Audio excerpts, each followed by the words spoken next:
Okay, hello everyone. This is your favorite high cheekbone sister, Zawadi, and welcome back to the channel.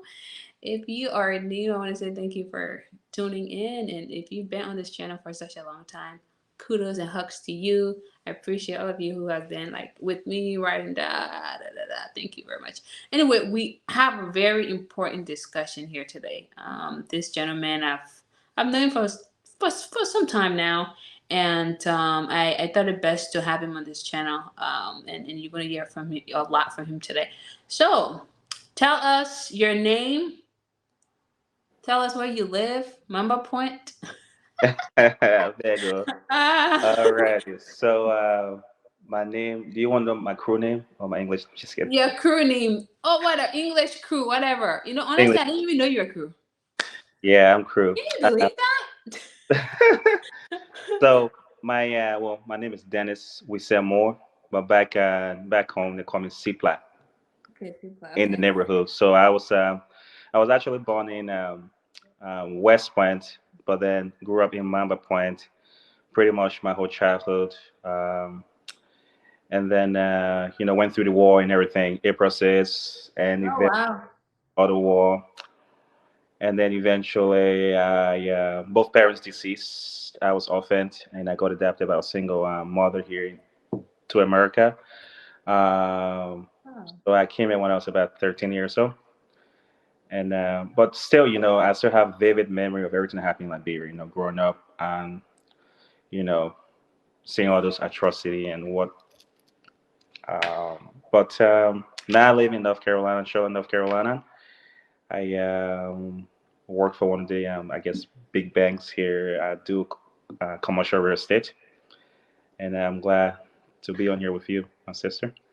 Thank you so much. I'm so sorry about your parents character. So, um, do you recall anything specifically during those times? Or it's not something you want to talk about, like. Oh no, absolutely. I want to talk about this because, like, I feel like it's inspirational. Sometimes we go through life, and certain situations are not ideal, but everything happened for a reason, right?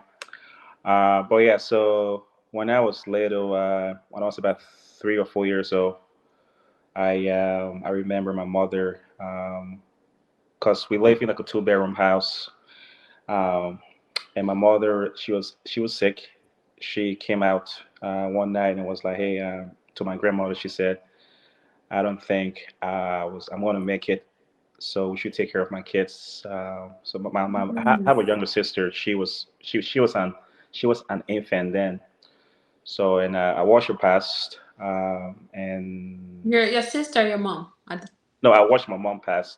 Okay, okay. But at that time, I was saying my younger sister. She was an infant, and Okay. she's here as well with me. Um, After that, my grandmother raised me until I was about maybe 7, and my dad came and took me away. And then my dad passed when I was about 8.5, almost 9 years old, Mm. and I was taken to an orphanage home. But prior to that, during that time, we had like the April 6th, 1996 war, where we were displaced in Greystone, which is not far from the U.S. embassy. And then after everything subsided, we went back to our houses. And then subsequent civil war broke out as well too. Um, Yeah. but the last one I remember was I think was 2002, 2000, yeah, 2001, 2002, when I was at this orphanage where we were evacuated and taken to Monrovia, uh, and the rebel tried to make us like child soldiers, but they were also afraid that they might have bad omen if the you know force of offense into fighting. So that was one of the things that saved us. So we were able to transfer from the orphanage home back into Monrovia, where we were until everything got better, and then we're taken back. And then after that, that's when I met my adopted mother, who brought me to the state, and also adopted my sister as well too. Until then, I hadn't gone to school because all I would do, I would just play soccer, go from time to time playing soccer, and I was a street vendor. Okay, I used to sell donga. Street vendor, what did you sell? My people on your hay. Did you Yeah, say yeah, on yeah. your So hay? I used to sell. I used to sell dry bone fed chicken feed, and also too, I would go hustle. I would go like climb mango trees, coconut trees, go sell stuff to help feed my family. Um, but yeah, so Wow. I did what I had to do to survive, even though childhood was kind of tough. But again, all those things are what in leadership class they call your crucibles, and those experiences eventually mold you into who you're destined to be in the long term. So I don't have any like regrets. I'm proud. I mean, even though some of the things were terrible, but like at the same time, they were life altering. You know, for now Right. where I am in life. So I'm very grateful for those experiences. Yeah. Wow. Wow.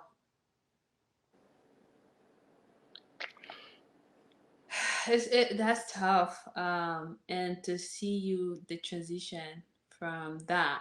I mean, as we were talking about street vendor and selling, kind of similar to my experience, oranges, coal, Yeah. little market, just to um, feed myself and then feed people who obviously didn't have it, right?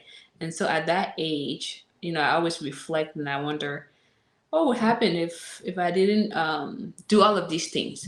And then I would also ask myself, did I really miss my childhood, or did this actually prepare me to stay grounded, to actually work a little harder, to thrive for better? But like some of the people who are watching here are like just reflecting back on those those times of during the war, and some people are just unfortunate, misplaced or displaced. However way. But then God help you. Was your mom who adopted you at the time? Was she in Liberia, or she just No. came in? So actually, that's a great question. Well, just back to what you just said. Let me reflect back on what you just said about your experiences. I mean, obviously, you didn't have a normal childhood, but again, it was motivating you to be where you are today, right? To have that resilience, to have that different mentality, that go getter, attitude, wanting everybody around you to be successful. But back to my mother, she actually came on a mission trip uh, Oh, to the orphanage I was at. It's called ACFI, African Christian Fellowship International, and this orphanage was based in Dixville. So she came in 2003, and at that point, I just started going to school. I could not read or write or spell my name, and I used to have friends that would make fun of me for that. Um, mm, but so when she came, I was very shy, and I used to stutter very badly. So I would be shy. I would go and hide myself, and not even want to talk to her because, like, if I was to say something, it would take me like literally like 20, 30 seconds. And I got to the point where I would start like, tapping myself or like, touching like objects that were nearby to be able to like regurgitate what I was saying, right? But my mom came in 2003 as a missionary. They came to implement, to install a water purification system at the orphanage home. okay. And one of my close friend who also is legally adopted by my mom in Liberia, his name is Michael Moore. He introduced me to her. And then since then, at that point, she was in her 30s. She didn't have any like kids, so whatnot. So she decided that she was going to adopt me and my brother Michael, my best friend then, who turned my brother. So she went back to America. She's from Texas, Dallas, and Mm. she was engaged to a guy. And she told the guy that she felt called to Africa and to adapt these kids like me and my brother. Um, and the guy she was engaged to, he told her if she leaves, they'll cut off the engagement and she will be on her own. So she was like, you know what, I feel compelled to do this. And she saw everything she had, packed up, moved to Liberia. And Wow. she started homeschooling me. So I started to learn to read and write. And I was steady from like literally 6 a.m. Got up, because I was so far behind and I was so eager to learn and, take advantage of like the opportunity I was given. So within 3 years' time, I got caught up to grade level, and but she actually brought a curriculum from here to Liberia Okay. that I could, yeah. So every year I would get like a new curriculum, and it was self-paced, so I could like just go go. Of course. Yeah, and then after about 3 years, when I was around 13, almost 14, uh, we came to the United States, and I've been here since 2006. And now, I play. When I came here, I play football, which was my passion. I play for the U.S. Olympic team. I play D when I worked for college. I got a full academics and athletic scholarship there, and I got my degree in business, economics, and finance. So, I'm very blessed. No complaints at all. You know, God placed her in your life for a reason. Despite her, fiance leaving and sacrificing, and that's commendable. To be quite honest, and thanks for sharing that. Really, your story will resonate with a lot of people. Not necessarily the part that she's from Texas and leaving her fiance, but more so to just have somebody in your life who seriously care and to see you thrive beyond just the war, the story of the war, and all that. And so, anyway, let's pivot a little bit. Knowing all of this, right? Tough times, and then obviously moving to the U.S. Did you ever forget Liberia and say, you know what, this place is so dark? Because one can actually see it as dark, to be quite honest. There are a lot of people who are like spent 50 years in the US that they know I can never head back there because it's the memories. It is too dark for some. Yeah, I mean, honestly, I've never forgotten Liberia since I came here and got adapted. Liberia has always been on the back of my mind, and I know that in the long term, like honestly, let's see, I was in a situation where I could have gotten killed, but God spared my life. Give me opportunity to come here. So that was for a reason, right? So I Mhm. can't give back to America. I can give back to this country. My people need me more than I can do over here. You know what I'm saying? So like I Right. feel like what I've learned, I can go back and be a major impact. So yeah, the experiences you have back home, you think about those as like deterrent from returning back. Because they're not like they might not be like the best in terms of like survival and like struggling to make it on a daily basis. And one time I was reading something, I think on Africa, I think it was like an anti-Semitic or term that means consider Africa as like the dark continent, right?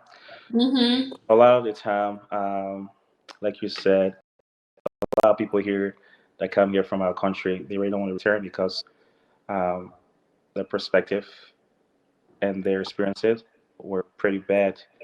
But for me, I'm actually planning on returning back to Liberia and to do whatever I can within my my my power to help contribute whatever way I can. Very, very, very fascinating. So if I'm understanding, you've been back several times. Yes, I've actually been back. So the first time I actually went back was in 2019. Um, December 2019, I left January 2020, right before COVID hit. I was there for about 3.5 weeks, and when I went back home, it just felt like I felt like I belonged. Like this is where Mm. I should be. It's like I just felt that at ease. When over here we hustle bustle, but back home we were just chill, relaxing. I feel like I was home. Just no stress, no anxiety. Mhm. But then when I looked, I just like our landscape, um, just everything the country has to offer. Yeah, there were people I saw in the street that were hustling, working, selling stuff and whatnot. They don't have the best living conditions, but it was inspiring to see these people literally in this hot sun with smiles on their faces because I mean, even though they don't have like everything, but they're content and they're happy and they're putting forth their best effort to make sure they're surviving. So that was very it was sort of like a reset. Sometimes because we get comfortable here, life. Um, I mean, we've got everything we need for the most part, and we take everything for granted, and we don't appreciate the small things. So every time I go back home, I always get a mental reset and put things to perspective, and it reminds me and keep me grounded. Let me know, like, just ensuring me, like, hey, this is where you're from, this is who you are. Don't ever forget that. So I love going back home. And then since then, I went back in 2022 as well too, and I'm planning on going back this December actually as well. That's excellent. So you went back. Did anything change from? Did anything change on the outlook of just the country? Did anything change from your perspective from Um, than when you left? so when I left, I would say in terms of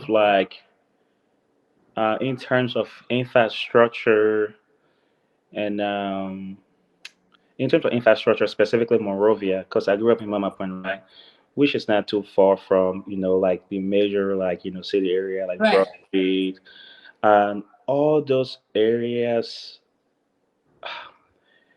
It still seem very just dilapidated, old, run down, um, and it was quite. Um, I don't know how to say it. How are you feeling? What could you describe your emotion during that time when you got there and saw that old, whatever word you can use to describe the area? What emotion did you feel?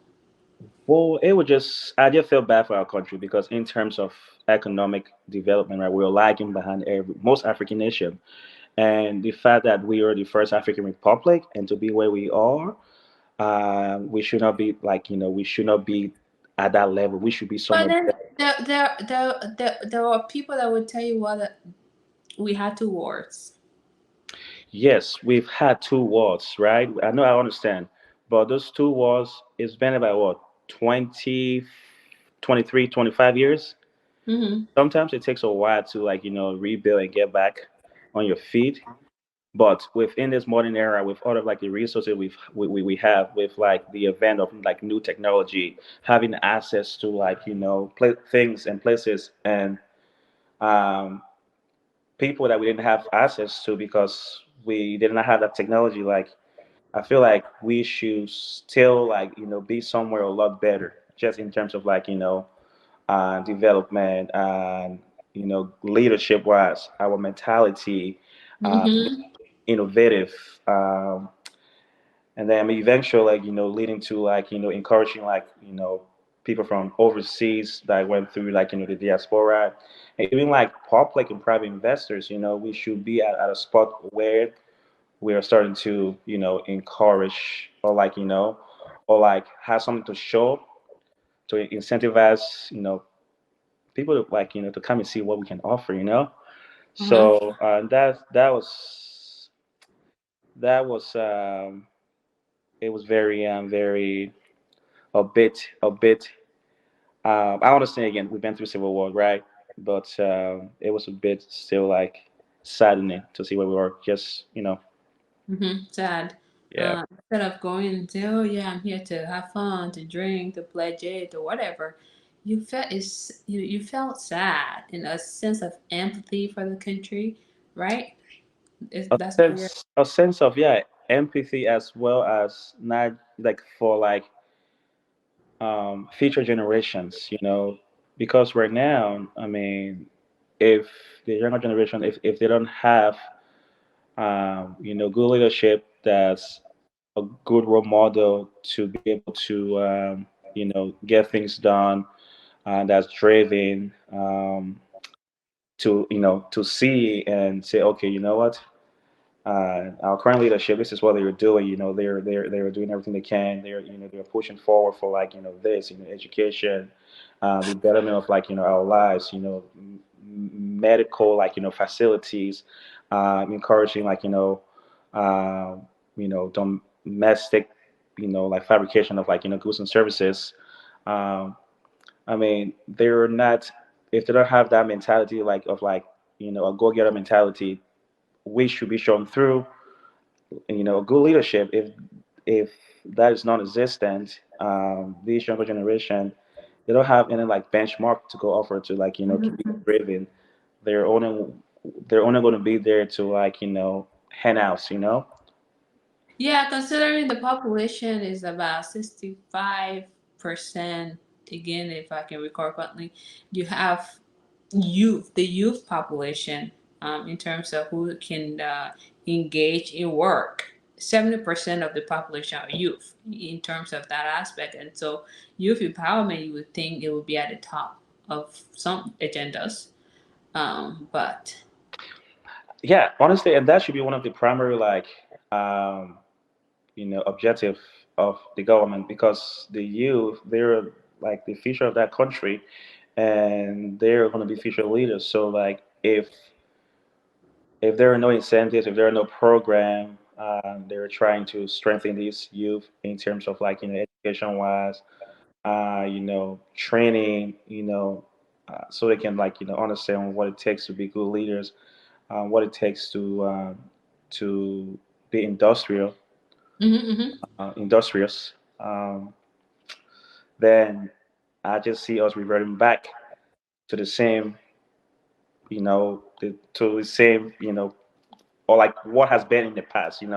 There would be like stagnation. There would be like slow progress.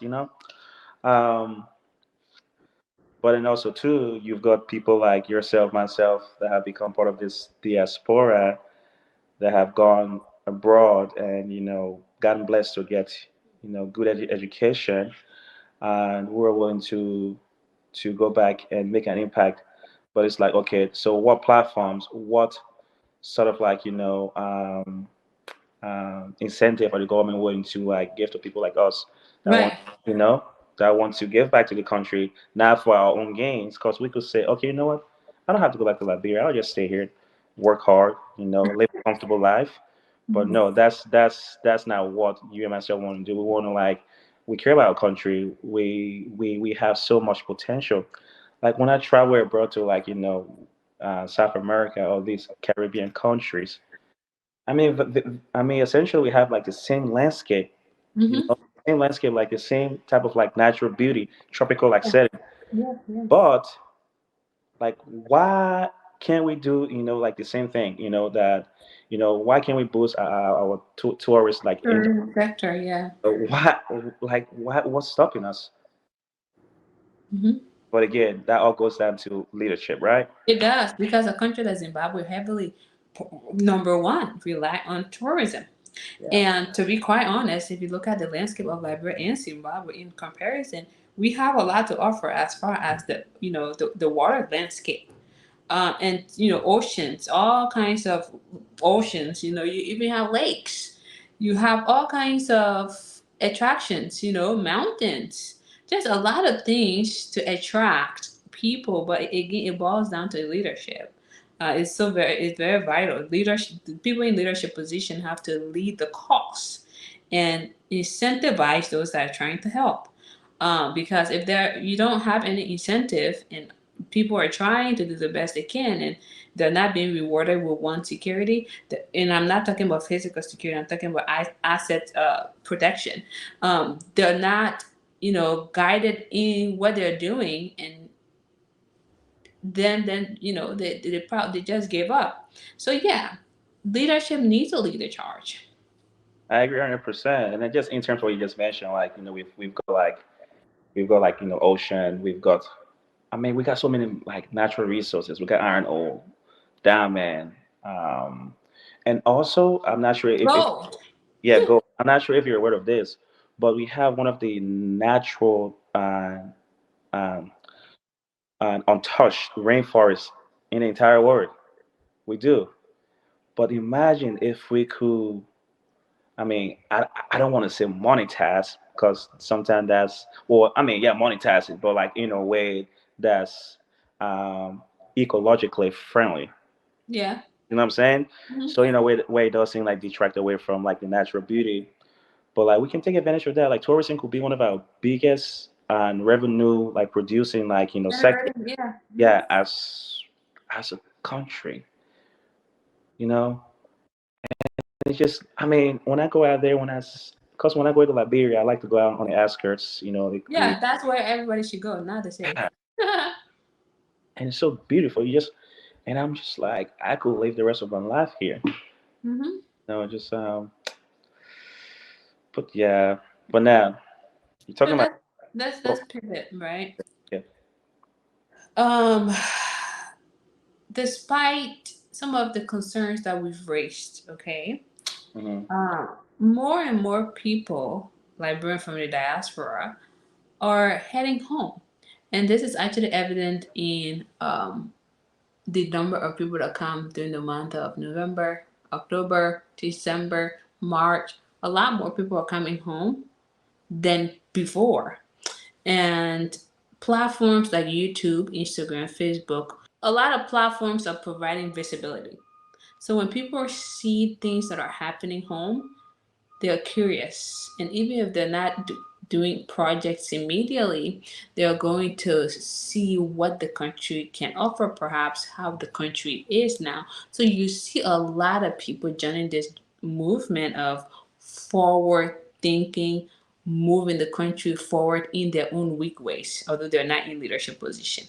So you being one of them, tell us, how are you engage in this forward movement, or how are you part of the forward movement that we talk about? Well, that's a great question. So so I love real estate. I really love real. I have a passion for real estate. I've always have.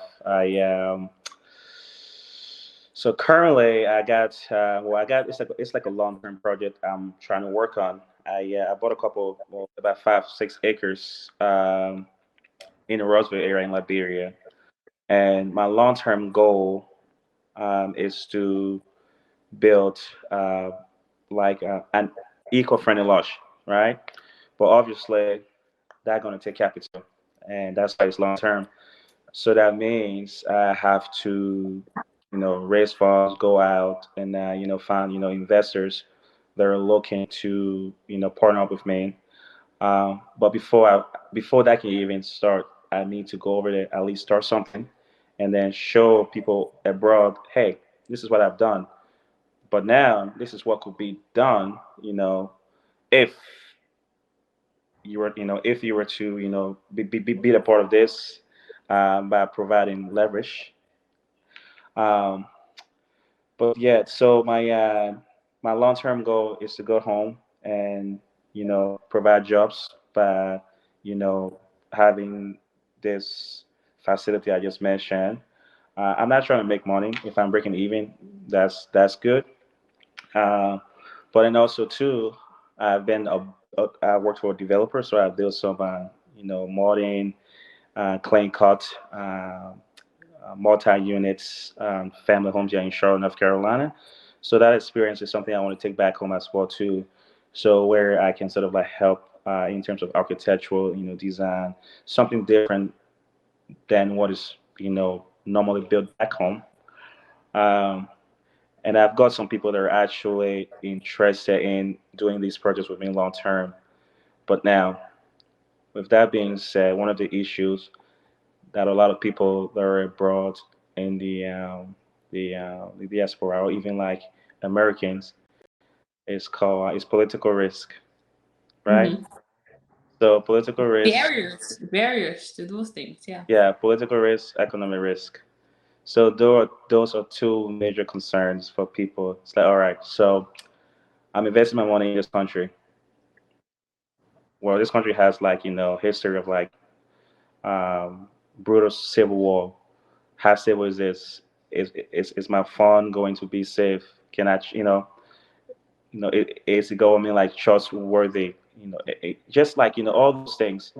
So I feel like there has to be some sort of like way uh, for the government to start creating confidence, not in just its own people that are in the diaspora, but as well as for you know potential foreign investors, um, Mm-hmm. if that makes sense. So that would be one of the barriers, right, to even getting more investors in. How do you think the government can do this? Because You're not the only one raising this concern. Even me who's sitting here and having this interview with you, this is a major concern for my businesses.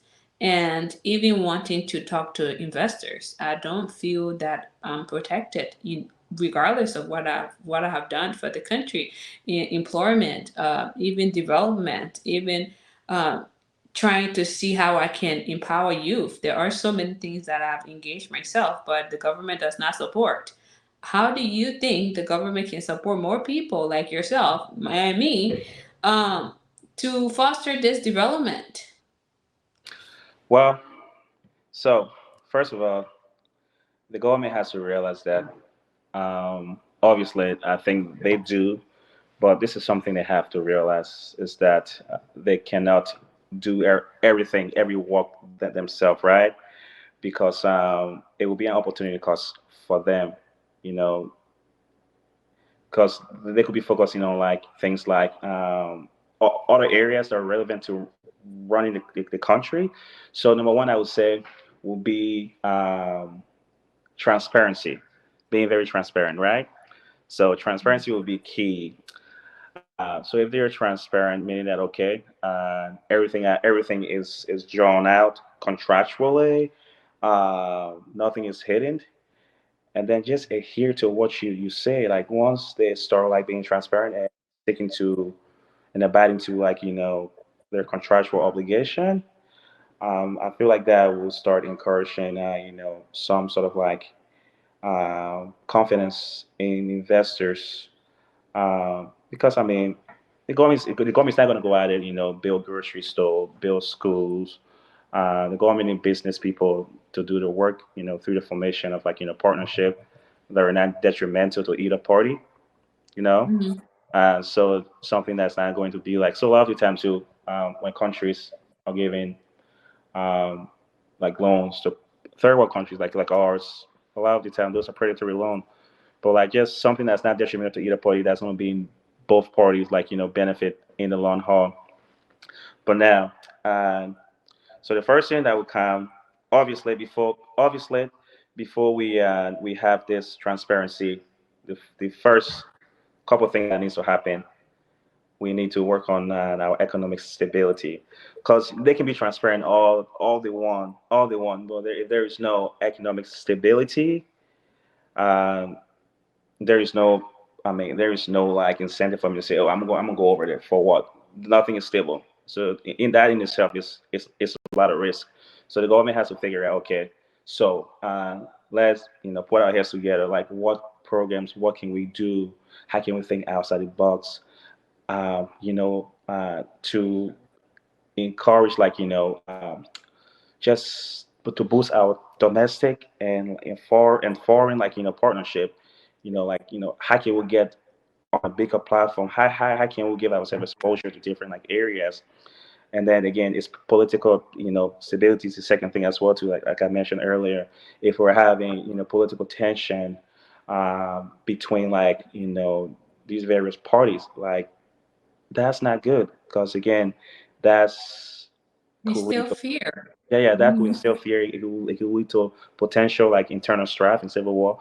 So if that exists, I mean, that's not going to encourage anybody to come back home and do that kind of stuff. So the government got to think on the bigger picture. They got to think, okay, listen, yo, uh, we're doing this not for us, but for our constituents, right? We're here, doing this for our people. It should not be like for personal. It should be like the bigger picture for the Liberian people. So, if they can do that, create or like a safe and conducive political like environment, which again this leads to like which will lead to good governance, right? So when investors see that a government that doing everything it can to make sure its people are taken care of, that that's a good sign, because okay, investor will see that, and it'll be like, okay, well, you know what, this government, this nation cares about its people, so they're not going to jeopardize anything to have a bad outlook on themselves, because they want to make sure you know everyone is in a good place, financially, economically. um, and then also too, I was going to talk about another thing again. It's terrorists, right? So tariffs is one of the biggest things that will affect supply and demand.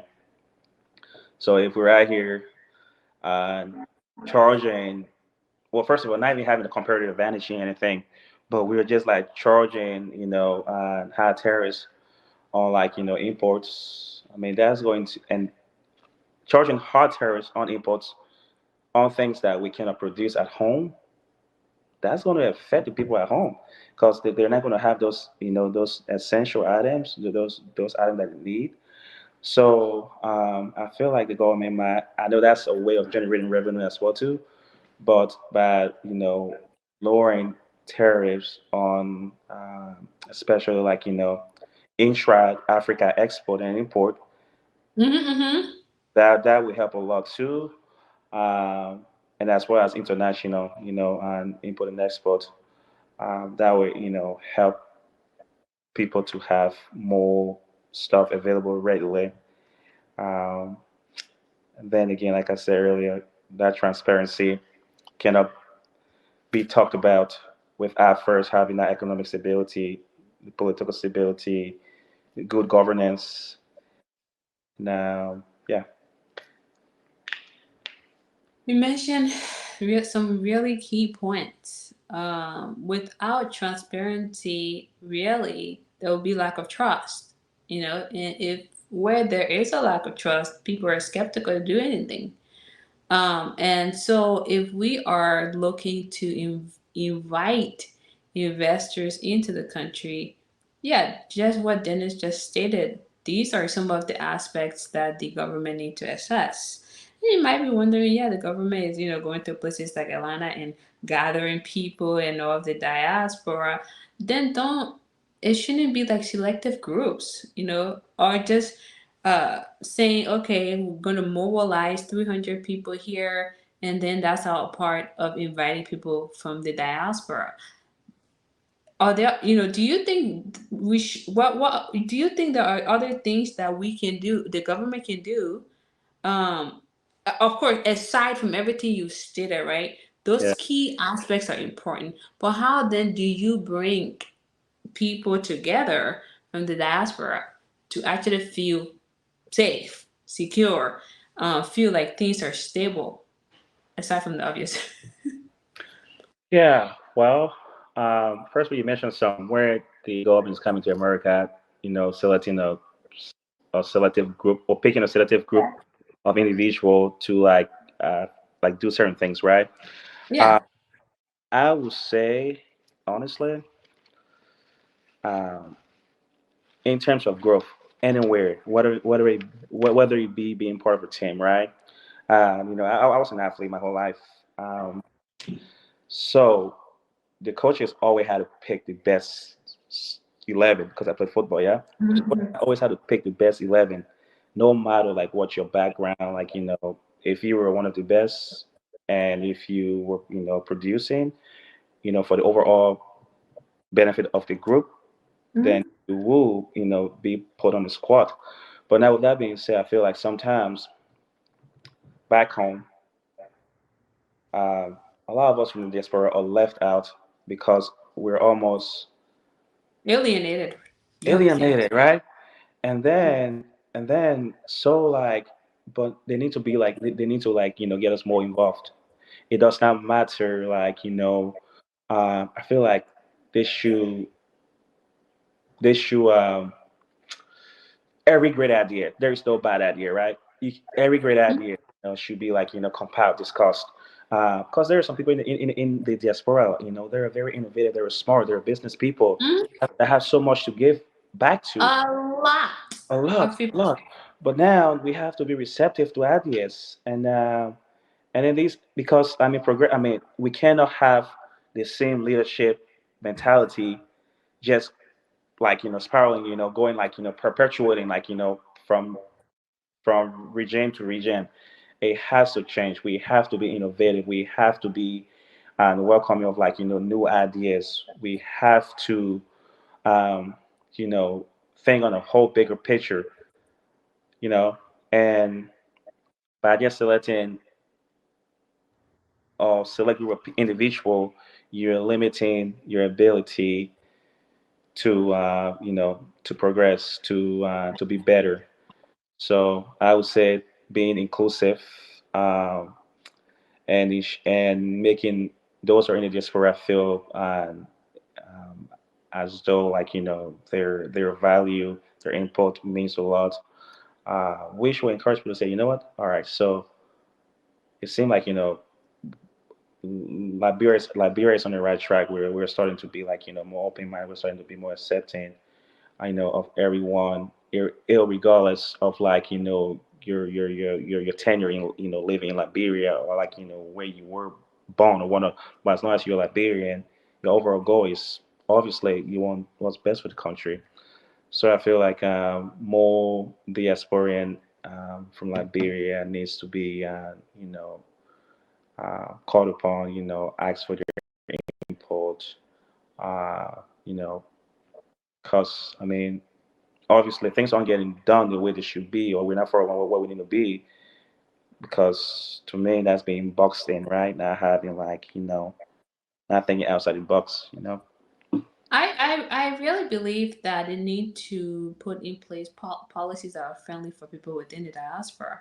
I mean, yes, people are on ground and probably saying, well, what about me? Well, the thing is, yeah, of course, every Liberian matters, right? But we who are on the other side can actually live our lives, get homes here, and make million dollars buying homes, assets, looking to go back home. We need to feel protected. And I'm again, like I'm not talking about just physical security. We need monetary. to present, and that what that need to include is policies that are friendly to people from the diaspora. So if not, we're gonna keep running into this brick wall and people Yeah, are gonna so get frustrated and want policies that to are like friendly be in done. terms of like, all right, like for example, like getting a business established like easily. I think you've seen recently that I was venting on my WhatsApp, right? I was Yes, just saying, oh, yes, the business registry need to do this, need to do that, need to do this. And it's because I don't know how they streamline their processes, but they are having people who actually don't work for the business registry sitting there pretending like they work for them. And so when people go in there, give their documentation to fake people, then the documents stall, they take money from these individuals. Again, the question becomes what would the government do about that? So they need to streamline the processes much better. The other thing you talk about tariffs, and I'm talking about within Africa intra. So they insurance. need to have better bilateral relationships with other countries. For example, my colleague is currently at the Ivorian border for 3 days trying to declare items from Ivory Coast to Liberia. And the tariffs on those items, my God, it's like the Ivorian people are charging you so much to get it from their country, and then when you enter Liberia, you have to also pay a lot. So, looking at your bottom line, you want to ask yourself, like, if I'm just going to make $5 profit, why should I even care? You know what I mean? Exactly. And so these things are so important. We are trying to help, but at the same time, nobody wants to run themselves into the ground because policies are not friendly. As the agriculture department, you talk about tax exemption, okay? But then in the same breath, documents are on your desk. It's taking 8 weeks for It you was, to yeah. even say, hello, I've seen your document. So, these type of things, transparency as previously referenced. But at one point, we need to be accountable as leaders, to things. You don't just say things, you have to adhere to things, and you have to actually implement. And that's how you see other countries around us are working better than us because of They leadership. got structure, They structure. have structure, yes. If recently everyone talk about, oh, Ghana, Ghana has this year of the return. Well, they'll put it in place for citizenship. It's something that's uplifting people to want to be there, right? So people, Yeah, African Americans that are leaving the U.S., they know that if after X amount of time of being their productive citizens, they can have citizenship. They have incentive. So for us that are going into this country, what is our incentives instead of headaches? That's true, and that's a big question. Yeah, land incentive for Ghana to right. If you go there, I Yes, think like they'll give you like land. All you got to do is like just pay the processing fee and like 100, right. 1,000 like that. So, and then, I mean, we have this massive, this, as of lately, I've talked to so many people that are wanting to go back home. Even, those that are, that have been here for a while, African American, and people from the diaspora equally as much. But now, going back home, for example, right, we are going to miss out on all these people that want to go back home and get established if we don't have incentive like land, if we don't have you mentioned like bipartisan like or bilateral like relationship with other like neighboring countries. um and the thing being is because like I mean it's a big real estate housing demand that we are going to miss out on because I mean in the long haul if we are giving these boys these incentives, hey come here, we will do this and that, in terms of your citizenship, give you like land this But here they and have what. to feel safe. They have to feel safe that whatever they Yeah, do that is protected. Somebody not just running gonna go come up to, oh my God, that land is mine. Oh my God, yeah, you yeah, have something to build there. yeah. But going These through things like come back to policies and protection. I will sit here and don't feel protected sometimes when it comes to my investment. And I get frustrated with the country because I'm doing a lot. yeah, but again, it's a broken system. So we don't have the appropriate system of like record keeping. Um, just I just don't think. Um, I'm not sure if people are not being paid to do their job properly. They So are that's why being paid. They're being they're paid. being paid. Yeah. Yeah, they're being paid. But what I'm going to say, just overall, the bigger picture, if we don't give people, I know some of us don't feel safe, but if we don't have incentives to welcome people back home, and then do things properly, we're going to miss out on a big, um, economic, like more like more economic like Another advancement. growth opportunity. I mean, Yeah, because if these people are coming back home, if by building houses, which means I mean they're obviously coming with money, so they're going to have these homes built. They're going to of start course. businesses. They're going to like do other things to improve the economy. So overall, it's going to like help those are already there. Find jobs. It's going to help.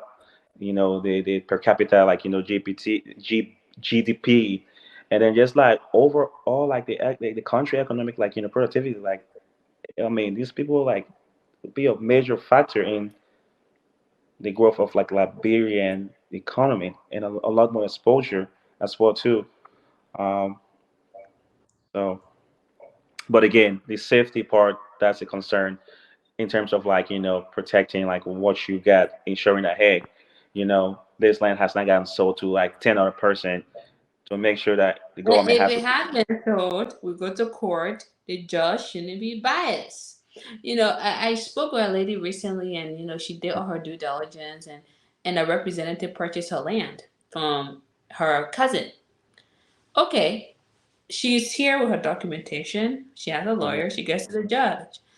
Typically, cases, if one party doesn't show up for maybe twice or three times to the court when the judge has actually told them to come in, the judge throw the case out and give it to the person who has been there every day. But because this person is a representative, this lady has to do back and forth for the past almost 1 year and a half in court for her property.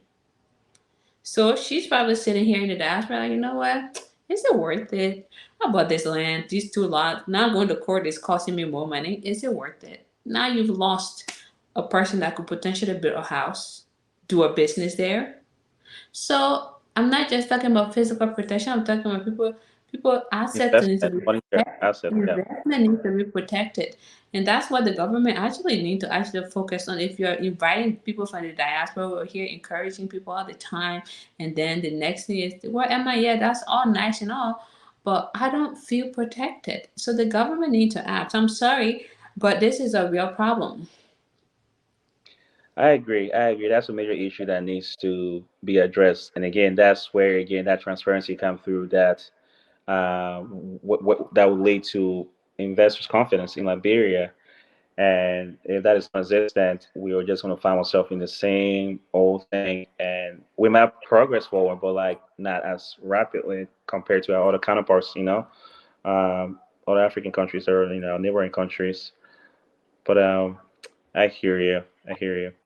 And then also too, I mean, one thing I've been thinking about as well too is that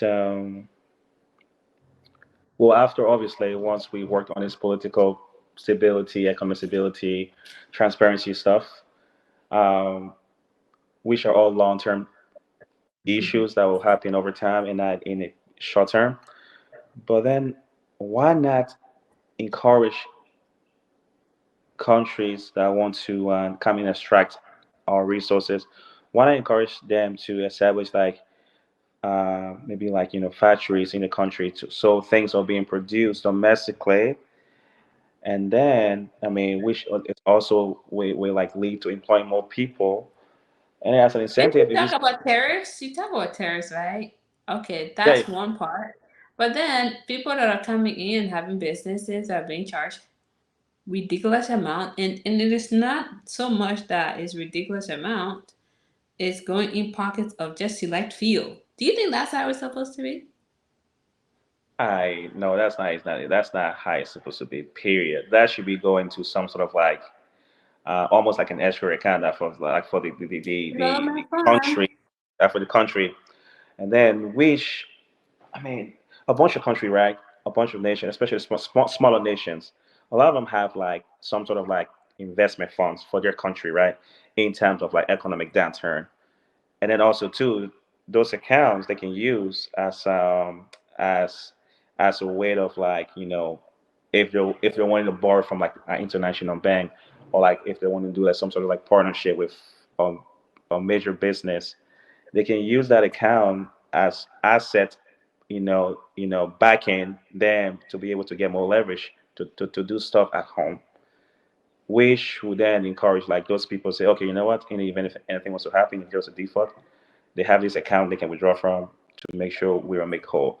So all this type of little things can lead to so much confidence. Not just like transparency is one too, but having like that type of like um, investment account that's specifically for the country, where where we're investing things, money we're getting from like taxes, other like economic activity at home, just putting aside some of those on a monthly basis or annually in the long haul, like we could that can increase investors' confidence as well to know that hey, they've got backing. If anything happen, we'll be make whole. Just Yeah, yeah.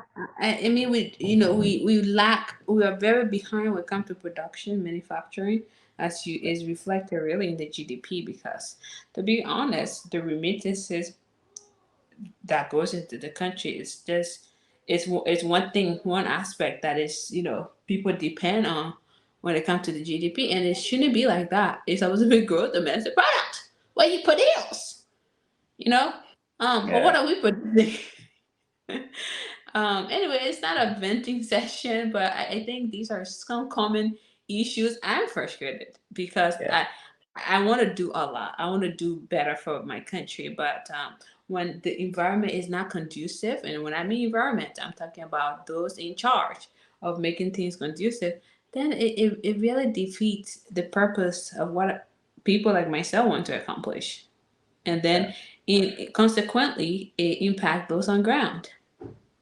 I agree. I agree. And this is not a venting session. It's just that it sounded like we were venting. That's because we truly care about our country and want the best for our country, right? So, I wonder if the people that are actually in leadership have this type of mentality instead of like self-interest and how they can get quick buck in their pocket if they're thinking for the people. Yeah, obviously you have a job you have to do and you're getting paid for that job, but you want to do that job for the best of your to the best of your ability for the overall like betterment of the country. I mean, it's like having a corporate job. You go to work. If you don't do your job well, you get replaced. Mhm. So um,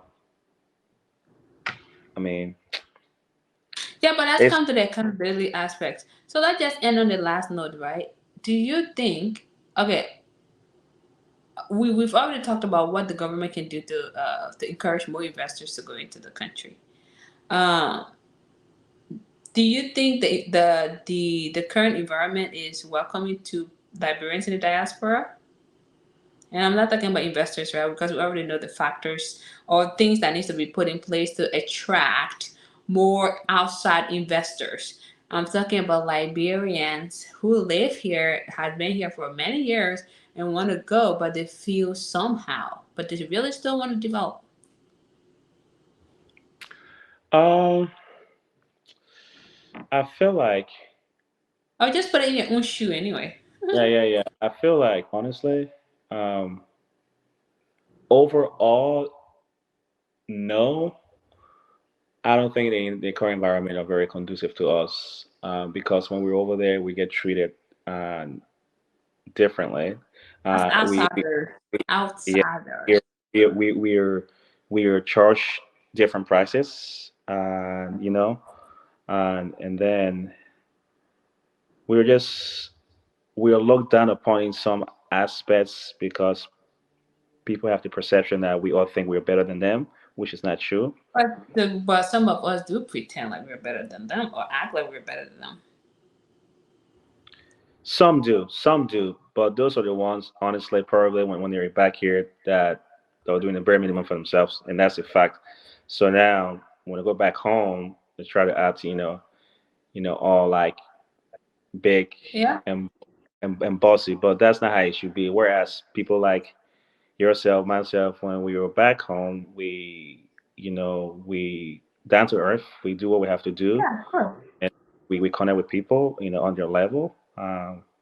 So if a lot more diasporian have that type of mentality to where if they're going back home, being humble and then always remembering like, hey, this is where I'm from, uh, I feel like perhaps we all would not get that treatment or we all would not feel like, hey, I'm being, considered this way or that way.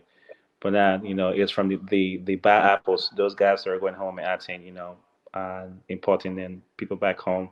They are the one ruining the environment and the atmosphere for like, people like ourselves that have true and genuine intention of like connecting with our people, on a personal level and wanting the best for the country overall. And that's just true. I've even been back to Liberia where I was seeing people that are from here, from the diaspora, and just acting all, like I'm here, you're here, and Mm-hmm. I'm so here. yeah, so but Last word for people watching. yeah, I mean, I would just say Liberia, wherever you are as a Liberian, always remember that um, you have a purpose. Liberia is your home. Never ever like forget where you came from, and that country can never progress and be on par with other African nation or just globally overall without each and every one of us going back home, making our marks, and doing everything we can to make an impact. And if you're overseas, and if you're doing something, if you have a good job, doing well for yourself, thinking about your country as well too, and just know that we can only make people lives can only improve for the most part if we all play our part in being, progressive, in paying it forward by contributing, however we can. It doesn't have to be monetary. It can be like, skills and services we learn, teaching other people, how to like, do those. Yeah. That'll go a very long way. So, and just keep your head up and keep chugging along. God has a plan. Yep, absolutely. And don't be deterred by, of course, I have expressed my frustration. I will continue to express my frustration with the government. But I still do things home, because I mean, at the end of the day, right, change starts with us. Yeah. Yes, while the government may think they can do everything by themselves, they can't because you do need the citizens to comply. You need the citizens to comply, to be a part. and to help move forward. And so we just can't be deterred by lack of efforts or perhaps minimal efforts. We can be deterred by barriers, although they're there, but we are resilient people. And I think that, like he said, collectively, whether it's not monetary, our skills, our voluntary can help somebody somehow to move up off the upward mobility ladder. So thanks to all of you for tuning in. If you want to be part of this conversation, leave a comment in the comment section. And of course, I read it. I'll get back to you. If you want to be on this channel, you know, this is educational channel. I know it's not for everybody, but yes, you know, tune in. uh, anyways, I will take care and have a blessed day, everyone. Bye. All right, yeah. Have a good, guys.